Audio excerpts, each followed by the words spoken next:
No os unáis en yugo desigual con los incrédulos, porque ¿qué compañerismo tiene la justicia con la injusticia? Oremos. Señor, te damos gracias, Señor, por lo bueno que eres. Gracias por tu palabra, Señor. Venimos delante de ti, Señor, después de una semana, Señor, tratando de vivir para tu gloria, Señor. Somos hombres, somos carne y ocupamos tu palabra para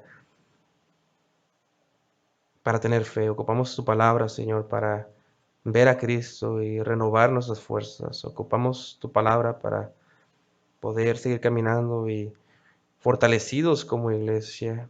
Ocupamos tu palabra para saber cómo ser la luz del mundo. Ocupamos tu palabra para recordarnos que somos santos, Señor, y que debemos vivir una vida santa y separada de este mundo. Te pido que esta tarde bendigas este mensaje para tu gloria. En el nombre de Jesús. Amén. 2 Corintios 6, versículo 14. No os unáis en yugo desigual con los incrédulos. La última vez que estuvimos en 2 Corintios estudiamos cómo Pablo llamó a los corintios a aceptarlo a él como ministro del evangelio. Pero el día de hoy veremos cómo aceptar a Pablo significa negar a este mundo y apartarse del pecado y de los falsos maestros. Miren conmigo una vez más el versículo 14. No os unáis en yugo desigual con los incrédulos, porque ¿qué compañerismo tiene la justicia con la injusticia? ¿Y qué comunión la luz con las tinieblas? Lo primero que vemos en nuestro pasaje que es un mandato divino. Lo primero que vemos es una prohibición. Lo primero es un mandato de Dios. No os unáis en yugo desigual con los incrédulos. Y para entender este mandato, primero tenemos que entender qué es un yugo. Un yugo en los tiempos bíblicos era una madera que ponía a dos animales a trabajar juntos en el campo. En el Antiguo Testamento, por ejemplo, había una ley que prohibía que los israelitas unieran dos animales distintos a trabajar por medio de un yugo. No vayan ahí, pero Deuteronomio 22, versículo 10 dice, no ararás o no pondrás a trabajar con buey y con asno juntamente. No puedes poner un buey y un asno con un yugo a trabajar a la par, porque son diferentes y un animal influenciará a otro más de lo que debe. Y es la ilustración que está haciendo Pablo aquí con lo del yugo. Y en la Biblia el yugo puede ser una ilustración positiva o una ilustración negativa. Algunas ilustraciones negativas la vemos en los hombres de Israel, cuando, por ejemplo, uno de los hijos de Salomón llega al reinado y los hombres de Israel se quejan de Salomón. Escuchen cómo dice 1 Reyes 12, versículo 4, yo se los leo, dice, tu padre, hablando de Salomón, agravó nuestro yugo, mas ahora disminuye tú algo de la dura servidumbre de tu padre y del yugo pesado que puso sobre nosotros, y te serviremos. Vemos una ilustración negativa del yugo como un juicio sobre el pueblo de Dios. Lamentaciones 1:14 dice, el yugo de mis rebeliones ha sido atado por su mano. En este escenario la gente estaba en un yugo de esclavitud por su pecado como juicio de Dios. Pero la imagen del yugo también puede ser una imagen positiva. Escuchen cómo dice Jesús en Mateo 11:29. Dice, llevad mi yugo sobre vosotros. Pónganse a la par de mí con esta unión de madera que une a dos personas. Y dice, y aprended de mí que yo soy manso y humilde de corazón, y hallaréis descanso para vuestras almas, porque mi yugo es fácil y ligera mi carga. Es por medio de la fe en Jesús que nos unimos a Él en este yugo y caminamos, pero su yugo es fácil porque Él lo hizo todo por nosotros mediante la cruz del Calvario. Pero en nuestro pasaje una vez más, 2 Corintios 6:14, nuestro pasaje, el yugo es una ilustración negativa y también es un mandato de Dios. 2 Corintios 6:14, no os unáis en yugo desigual con los incrédulos. Pablo exhorta a los corintios a no ponerse el yugo, a no ponerse a la par, a no caminar al mismo paso que los incrédulos, a no asociarse íntimamente con los incrédulos como si nosotros fuéramos iguales que ellos. Ahora la pregunta es, ¿por qué dice Pablo que no nos unamos en yugo desigual con los incrédulos? El versículo 14 nos dice que hay instancias cuando el creyente y el incrédulo se pueden asociar de tal manera, pueden tener una relación en la cual estén pecando, porque un hijo de Dios no es lo mismo naturaleza que un hijo de Satanás, que un incrédulo. Y esto nos dice que hay una gran distinción entre el creyente y el incrédulo que Dios mismo hace. Es tanta la diferencia entre el creyente y el incrédulo que hay ciertas relaciones que son pecaminosas entre creyentes e incrédulos. Según de Corintios 6:14, no os unáis en yugo desigual con los incrédulos. Ahora quiero que noten las imágenes del texto. Miren el versículo 14, parte final, como las ilustraciones que nos da Pablo. Dice, es como juntar la justicia y la injusticia. Dice, porque ¿qué compañerismo tiene la justicia con la injusticia? Miren versículo 14, parte final. Estas relaciones son desiguales, son como la luz y las tinieblas se hubieran unido. Miren el versículo 14, final, dice, ¿y qué comunión la luz con las tinieblas? Miren el versículo 15, estas relaciones desiguales son tan ilógicas como el asociar al Santo de Israel, a Cristo con el mismo Satanás. Miren el versículo 15, parte A, dice, ¿y qué concordancia Cristo con Belial? Miren la parte, versículo 15, parte B, y dice, ¿o qué parte el creyente con el incrédulo? ¿O qué parte el creyente con el incrédulo? Y miren el versículo 16, la quinta pregunta. ¿Y qué acuerdo hay entre el templo de Dios y los ídolos? Otra vez, todo esto fluye del versículo 14, 2 Corintios 6:14. No os unáis en yugo desigual con los incrédulos. Algunas preguntas que debemos de hacernos de este texto es, ¿por qué dice esto Pablo? ¿Es siempre pecaminoso juntarse con los incrédulos? ¿Todas las relaciones con los incrédulos son pecaminosas o solamente algunas relaciones? Y primero quiero que comencemos con lo que un yugo desigual no significa. Lo que un yugo desigual no significa. No significa que no puedas tener ningún tipo de relación con los incrédulos. Jesús mismo tuvo relaciones con los incrédulos. Escuchen cómo dice Marcos 2, versículo 16. Dice, y los escribas y los fariseos, viéndole comer con los publicanos y con los pecadores, dijeron a los discípulos, ¿qué es esto que él come y bebe con los publicanos y pecadores? Al oír esto, Jesús les dijo, los sanos no tienen necesidad de médicos, sino los enfermos. No he venido a llamar a justos, sino a pecadores.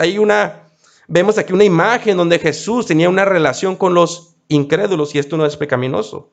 Ahora, parafraseando lo que dijo un predicador, si tú piensas que tú eres Jesús en la historia y estás tú con los pecadores, no entendiste la historia. Tú eres los pecadores. Tú y yo somos los pecadores con los que Jesús está en esta historia. Pero debo de aclarar que como creyentes debemos de tener relaciones evangelísticas con los incrédulos. Ahora quiero que me acompañen rápidamente a 1 Corintios capítulo 5, donde Pablo aclara este punto de las relaciones con los incrédulos. Miren 1 Corintios 5, no 2 Corintios, sino 1 Corintios capítulo 5, y miren el versículo 9. Lo hemos visto en el pasado, 1 Corintios 5, y miren el versículo 9. Dice, os he escrito por carta que no juntéis con los fornicarios, no absolutamente con los fornicarios de este mundo, o con los ávaros, o con los ladrones, o con los idólatras, pues en tal caso os sería necesario salir del mundo. Más bien os escribí que no os juntéis con ninguno que llamándose, ¿qué? Hermano, fuere fornicario, o avaro, o idólatra, o maldiciente, o borracho, o ladrón, con tal ni aún comáis. No es pecado juntarte con los incrédulos y no tendrías que salirte de este mundo, porque este mundo está lleno de incrédulos. El cristiano no está llamado a ir a una montaña para ser santo. El cristiano está llamado a vivir de una manera distinta y ser sal y luz en medio de las tinieblas para evangelizar a este mundo. Pero entonces, ¿qué se refiere a Pablo cuando dice en nuestro pasaje, versículo 14, 2 Corintios a 6, versículo 14, no os unáis en yugo desigual con los incrédulos. A lo que Pablo se refiere es que como creyentes no podemos tener una relación con los incrédulos que comprometa nuestra santidad y nuestra obediencia como hijos de Dios. En nuestro pasaje, el yugo desigual parece ser los falsos maestros que han entrado a la iglesia en Corintio y están corrompiendo la doctrina y están enseñando cosas que permiten a los corintios desviarse de la santidad de Dios, entrar en pecado, y así Pablo los exhorta a no unirse en yugo desigual. Les voy a dar una definición de yugo desigual. Cualquier relación con los incrédulos que te influya al punto que comprometas tu obediencia a Dios. Una vez más, cualquier relación con los incrédulos que te influya al punto que comprometas tu obediencia a Dios. Y les quiero dar 2 puntos prácticos de yugo desigual. El primero, muchos de ustedes están familiarizados con él. El primer punto es el yugo desigual en el matrimonio. El yugo desigual en el matrimonio. Y debo decirles que es muy triste como pastor ver cuando a un creyente se casa con un incrédulo. Muchas veces se ve como una persona quien estaba firme en el Señor, se casa con un incrédulo y esto le estorba para obedecer a Dios y para servir a Dios. Vemos este principio del yugo desigual en Deuteronomio cuando Dios le prohíbe a los israelitas que no se unan en casamiento con los pueblos paganos. Escuchen cómo dice Deuteronomio 7. Vayan conmigo a Deuteronomio capítulo 7 rápidamente. Deuteronomio capítulo 7 y el versículo 1. Dice, cuando Jehová tu Dios te haya introducido en la tierra en la cual entrarás para tomarla y haya echado delante de ti muchas naciones. Ahora miren conmigo rápidamente el versículo 2. Y Jehová tu Dios las haya entregado delante de ti y las hayas derrotado, las destruirás del todo. No harás con ellas alianza, ni tendrás de ellas misericordia, y no emparentarás con ellas, no darás tu hija a su hijo, ni tomarás a su hija para tu hijo. Dios no quería que su pueblo se mezclara con los paganos en casamiento o con los incrédulos, porque esto es un yugo desigual. Y los creyentes en Israel aprenderían las costumbres paganas e idólatras y pecaminosas de esos tiempos al mezclarse con los pueblos paganos. En Primera de Corintios, no vayan ahí, yo se los leo, vemos el mismo principio del yugo desigual aplicado a la era o a la administración de la iglesia. Primera de Corintios 7:39, Pablo dice, la mujer casada está ligada por la ley mientras su marido vive, pero si su marido muriere, libre es para casarse con quien quiera, con tal que sea en el Señor. Un creyente debe de casarse en el Señor, en otras palabras, con otro creyente.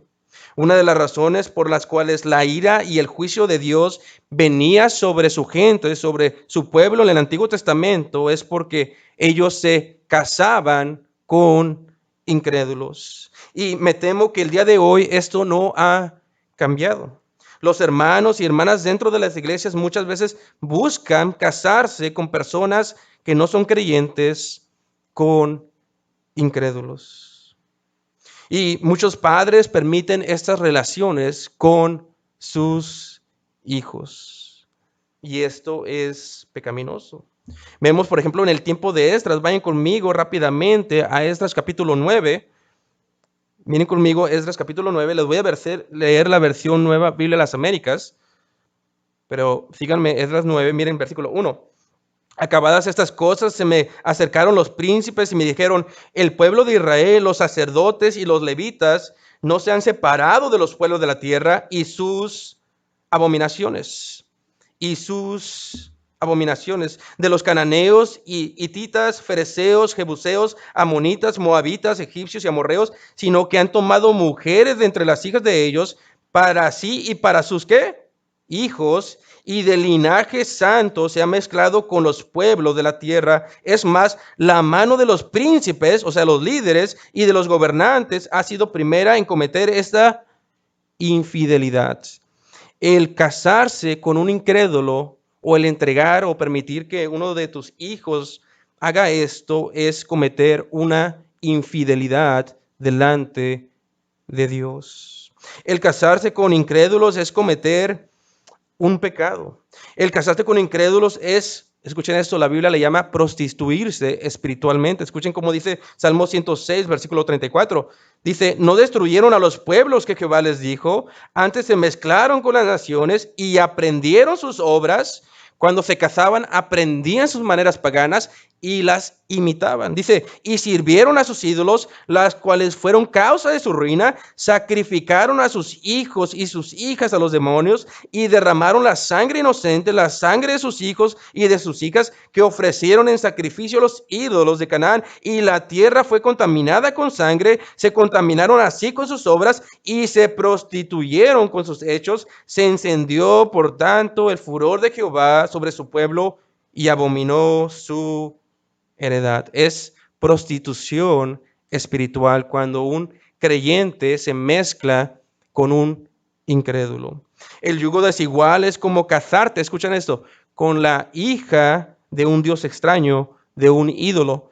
Malaquías 2, versículo 11, Nueva Biblia de las Américas, dice, deslealmente ha obrado Judá, una abominación se ha cometido en Israel y en Jerusalén, porque Judá ha profanado el santuario del Señor que él ama y se ha casado con la hija de un Dios extraño. Los israelitas se habían casado con incrédulos y esto es sinónimo a casarte con la hija de un Dios extraño, la hija que adora a un Dios que no es tu Dios, el Dios único y verdadero. Así es que una de las cosas es esto de yugo desiguales entre el matrimonio, entre un creyente y un incrédulo. Esos matrimonios son como una infidelidad hacia Dios. El casarte con un incrédulo es como casarte con la hija de un Dios extraño. Estos matrimonios pueden ser que te corrompas como Israel se corrompió en el Antiguo Testamento. El casarte con un incrédulo es como casarte y cometer abominaciones, corromperte. El casarte en yugo desigual es una abominación para Dios y trae el juicio de Dios o la disciplina de Dios a tu vida. Punto número 2, el yugo desigual con el mundo. El yugo desigual con el mundo. En 1 Corintios vemos que el yugo desigual no solamente es el matrimonio, sino el estar agarrado una mano de la iglesia y otra mano con el mundo. Es comprometer tus convicciones bíblicas, es comprometer la palabra de Dios. 1 Corintios 15:33 dice, no erréis, las malas conversaciones corrompen las buenas costumbres. En 1 Corintios, los corintios tenían relaciones con los falsos maestros que corrompen su doctrina y su santidad personal. El tener una mano agarrado del mundo y otra de la iglesia es pecado en contra de Dios. El estar escuchando aún predicaciones cristianas donde se compromete el evangelio. Les doy un ejemplo, Radio Nueva Vida, el escuchar ese tipo de cosas donde la doctrina sana se mezcla con falsa doctrina, el ir a una iglesia donde no se predica fielmente la palabra de Dios, eso es comprometer la santa doctrina y unirte en un tipo de yugo desigual. Y por eso Pablo dice, no erréis, no te engañes a ti mismo. Las malas conversaciones corrompen las buenas doctrinas. Y en el contexto son falsos maestros que están enseñando una mezcla entre el evangelio falso y el evangelio verdadero. Santiago 4:4 dice, oh almas adúlteras, ¿no sabéis que la amistad del mundo es enemistad contra Dios? Cualquiera pues que quiera ser amigo del mundo se constituye enemigo de Dios. Y algunos creyentes, como ya mencioné, están agarrados con una mano del mundo y una mano de la iglesia. Están tratando de vivir dos vidas, una afuera de la iglesia y una dentro de la iglesia. Hay muchos creyentes que están comprometiendo sus convicciones. Hay muchos creyentes que están comprometiendo la santidad a la que hemos sido llamados. Hay muchos creyentes que le están dando prioridad a otras cosas que no es la palabra de Dios. Hay muchos creyentes que han dejado de ser fieles a la palabra de Dios. Hay muchos creyentes que están contaminando su vida y su familia. Hay muchos creyentes con falta de convicción y falta de santidad. Y Dios nos llama a separarnos del mundo. Dios nos llama a dejar nuestra vida pasada atrás, a no mirar atrás y a seguir al Señor Jesucristo. ¿Estás comprometiendo tu santidad? ¿Estás comprometiendo tu vida a la que fuiste llamada con el mundo? ¿O almas adúlteras? Abandona el mundo. Abandona tu pecado. Como creyentes debemos de recordar que este mundo está bajo el dominio temporal de Satanás. Juan 14:30 le llama el príncipe de este mundo. Efesios capítulo 2 le llama el príncipe de la potestad del aire porque es invisible, pero su influencia, al igual que el aire, se siente, es visible en este mundo y este mundo es todo lo contrario a Dios. Y el creyente y el incrédulo son opuestos, son desiguales. La Biblia nos da varias ilustraciones de creyentes que comprometieron su obediencia a Dios por tener amistad con el mundo. Lo vemos en Israel, que después de ser salvada de Egipto, quisieron regresar a la tierra de Egipto, donde eran esclavos, porque pensaban que ahí había melones y carne y era una vida más cómoda. En el Antiguo Testamento vemos a Lot, que siendo creyente terminó comprometiendo sus convicciones por irse a vivir a Sodoma y Gomorra, donde los hombres eran perversos. Vemos que la esposa de Lot, cuando estaba siendo salvada por los ángeles, voltea atrás, un simbolismo de regresar y codiciar el mundo que dejaste, pensando que es mejor. Y en el Nuevo Testamento vemos que Demas, quien servía en el ministerio, amó más este mundo y abandonó su servicio al Señor. Y cuánto me temo que muchos de nosotros somos igual que estos personajes. 2 Corintios 6:14, no os unáis a yugo desigual con los incrédulos. No os unáis en yugo desigual con los incrédulos. La razón, querido hermano y querida hermana, por la cual debes de temer de unirte en yugo desigual, escuchen esto, es porque Dios es un Dios celoso. Dios es un Dios celoso. Este es un atributo que ya no se predica mucho. Dios es celoso. Dios es celoso de su pueblo. Dios es celoso de su gloria. Y escuchen esto, Dios no te compartirá con nadie a ti. No te va a compartir con tu esposa.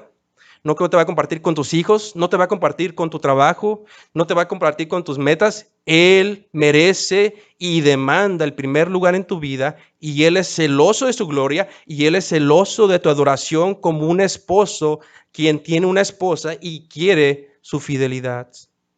La teología sistemática de MacArthur define los celos de Dios son su celosa protección de todo lo que le pertenece. Los celos de Dios son su celosa protección de todo lo que le pertenece. Estos no son los celos pecaminosos, sino los celos protectores, como un esposo hacia su esposa. Por ejemplo, vemos en 2 Corintios, Pablo dice de sí mismo en el capítulo 11, versículo 2, dice, porque os celo, le dice a los corintios, con celo de Dios, pues os he desposado con un solo esposo para presentaros como una virgen pura a Cristo. Pablo no toleraría que los corintios coquetearan con el mundo. Pablo no permitiría que los corintios coquetearan con el pecado. Pablo no permitiría que los corintios cometieran adulterio espiritual y que se juntaran con los falsos maestros, pues Pablo quería presentar a la iglesia de Corintio como una virgen pura a su marido. Y él tenía un celo santo por la iglesia.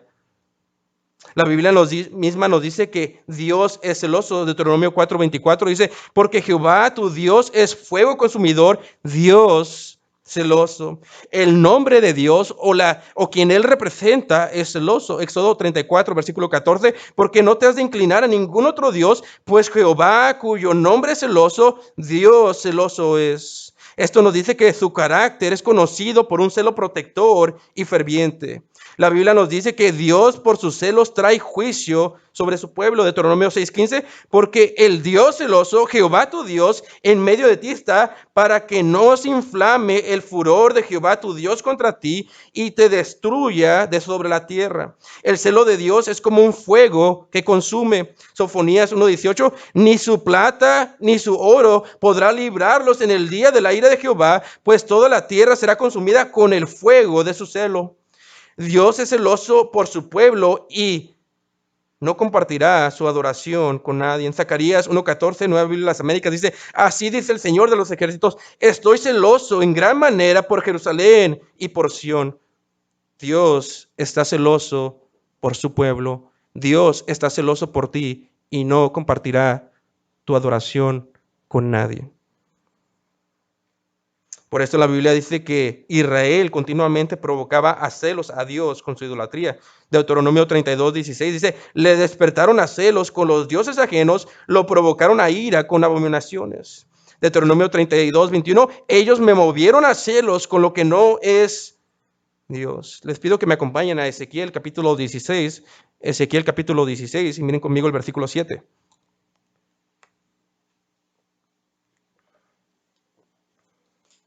Ezequiel 16, versículo 7, vemos los celos de Dios descritos como un marido cuya esposa se prostituye con otros hombres.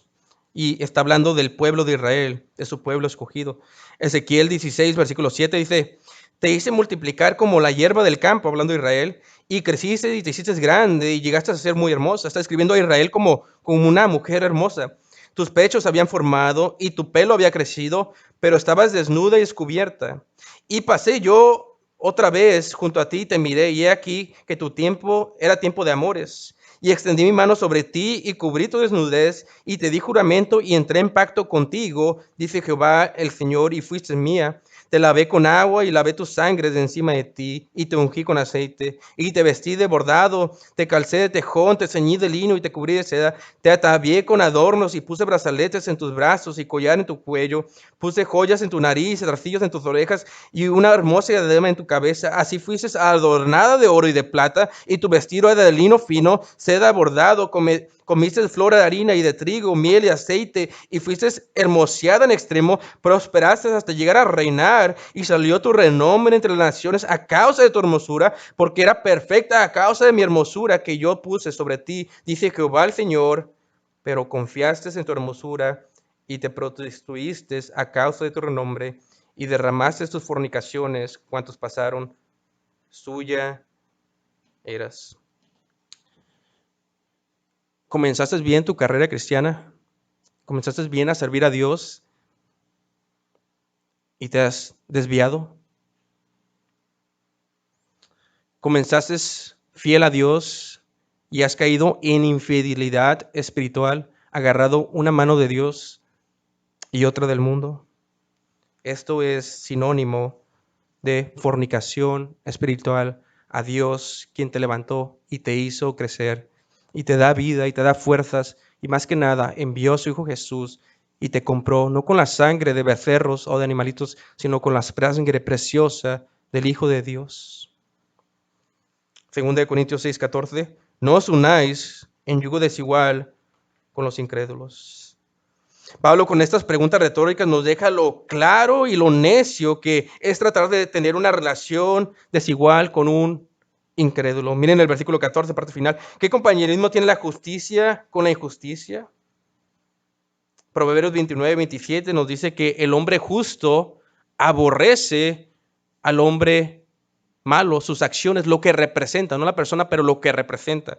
Y de igual manera, el hombre malo aborrece al hombre justo. La Biblia dice que por eso Caín mató a Abel, porque odiaba sus obras que eran justas. Por eso los matrimonios donde hay yugo desigual, uno quiere ir a la iglesia, hacer cosas espirituales, mientras otro aborrece esas cosas. Y esto es ilógico. Miren el versículo 14, parte final. ¿Y qué comunión tiene la luz con las tinieblas? La Biblia dice que el creyente está en la luz. Al ser creyente ha sido cambiado de la potestad de Satanás a Dios, de las tinieblas a la luz. ¿Y cómo siendo luz podemos nosotros tener alguna relación con la oscuridad o con las tinieblas? ¿Cómo puede haber alguna relación? Efesios 5:8 dice, en otro tiempo erais tinieblas, mas ahora sois luz en el Señor, andad como hijos de luz. El versículo 11 dice, y no participéis en las obras infructuosas de las tinieblas, sino más bien reprenderlas. Miren el versículo 15.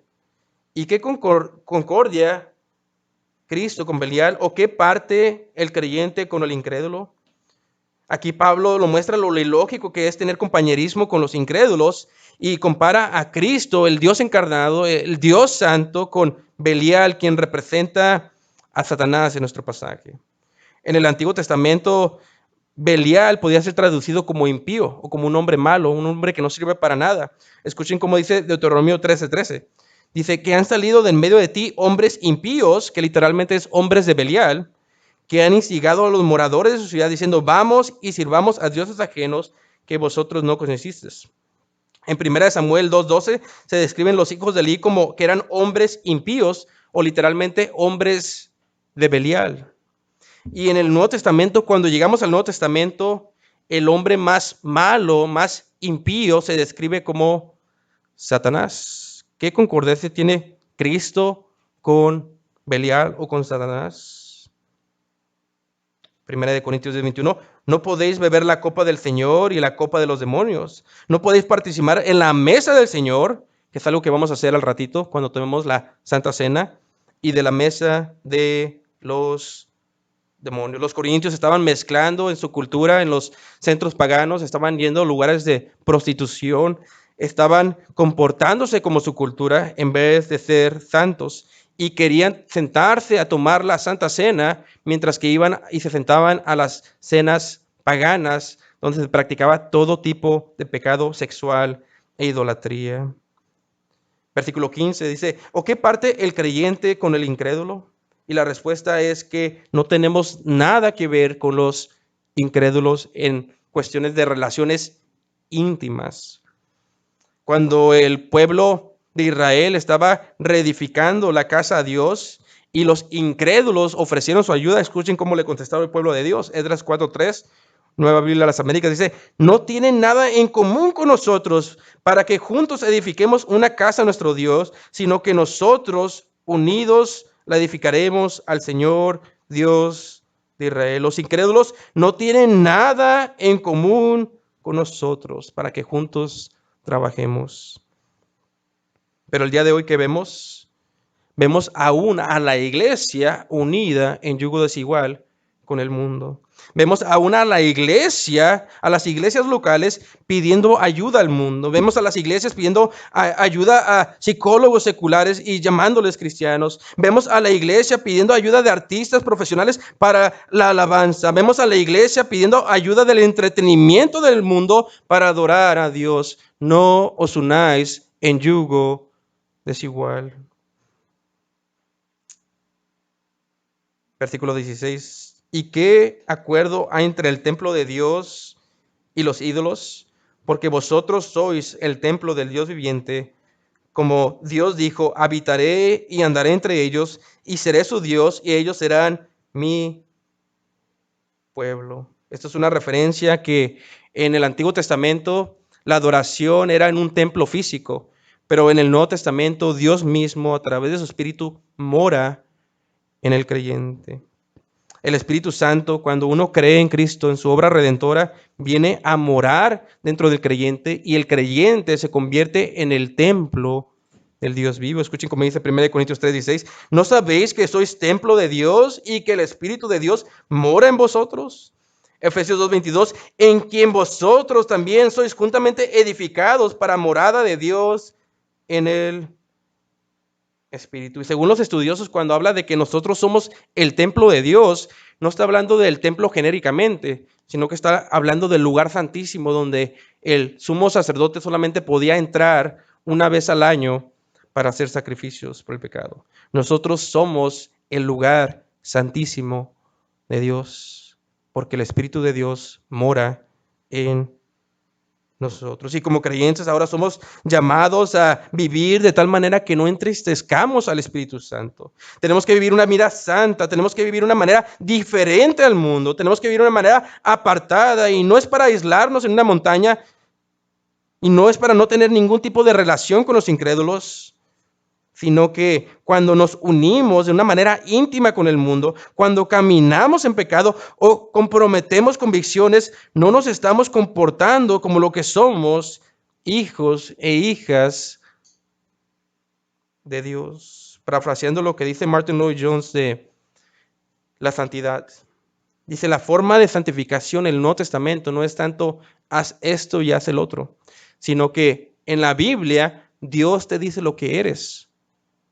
Eres santo, eres el templo de Dios viviente, para que entendiendo quién eres, empieces a vivir de una manera santa y como el templo del Dios viviente. Miren el versículo 17 y 18. Por lo cual, salid en medio de ellos y apartaos, dice el Señor, y no toquéis lo inmundo, y yo recibiré y seré para vosotros por Padre, y vosotros me seréis hijos e hijas, dice el Señor Todopoderoso. Dios dice, esto es una cita de Isaías, cuando Israel estaba en el exilio, y cuando regresaran del exilio, que representa al mundo, ellos debían de dejar las maneras paganas de Babilonia atrás y regresar a Israel con manos limpias y santas. ¿Quieres confirmar que eres un verdadero creyente? Primero de todo, tienes que creer en la cruz. Tú y yo por naturaleza no somos santos, somos impuros, somos pecadores. Pero por medio de creer en la obra de Cristo, creer que Él fue santo por nosotros, y Él murió en la cruz y Dios lo resucitó a los muertos, puede ser declarado posicionalmente, legalmente por Dios. Y en el momento que dices que creíste y fuiste justificado delante de Dios y tuviste paz para con Dios, la manera que comprobarás si verdaderamente eres un creyente es apartarte del mal y seguir al Señor Jesucristo en su santidad. Miren conmigo el versículo 17 hasta el capítulo 7, versículo 1. Por lo cual, salid en medio de ellos y apartaos, dice el Señor, y no toquéis lo inmundo, y yo lo recibiré, y seré para vosotros por Padre, y vosotros me seréis hijos e hijas, dice el Señor Todopoderoso. Capítulo 7, versículo 1. Así que, amados, puesto que tenemos tales promesas, limpiémonos de toda contaminación de carne y espíritu, perfeccionando la santidad en el temor de Dios. ¿Cuáles promesas? Que el Espíritu de Dios mora en nosotros por medio de la fe en Cristo. Que somos hijos de Dios por medio de la fe. Hijos e hijas de Dios. Que Dios mismo nos recibirá por medio del Evangelio. Teniendo tales promesas. Así que, amados, puesto que tenemos tales promesas, limpiémonos de toda contaminación de carne y espíritu. Limpiémonos del pecado en espíritu, en nuestro corazón, y también del pecado físico en la carne. Todo el hombre total, limpia tu vida, límpiate, santifícate, perfeccionando la santidad en el temor de Dios. ¿Cuál es el punto de Pablo? Que no nos unamos en yugo desigual con los incrédulos y nos apartemos del pecado. En otras palabras, siendo santos, comportémonos como santos.